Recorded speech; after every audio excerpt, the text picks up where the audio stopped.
So you might be trying to figure out how you can go through and make a Snapchat filter. Now, it's actually kind of easy. It doesn't really take too much time. However, you will have to do it from a desktop computer. So kind of keep that in mind.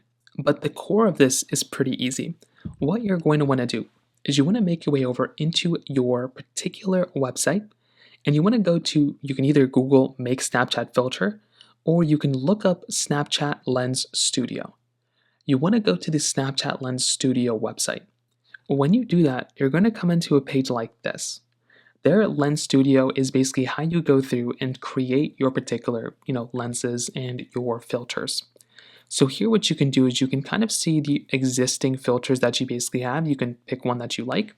But if you want to make one, what you have to do is on your desktop computer, you want to click on login and you want to log in with your Snapchat account. After you log into your Snapchat account, you're going to be able to then go through and see the studio, and then you'll be able to edit up the studio, you'll be able to edit up the filters, and that's basically all you're going to have to do. So it's really basic, it doesn't really take too much time at all, and that's essentially how you can do it. If you have any other thoughts or questions, please let me know in the comment section below. Hit the like button, that'll mean so much, but definitely hit that subscribe button. More importantly than everything else, I love every single one of you guys. Hopefully I'll catch you guys in the next video. Peace out till then.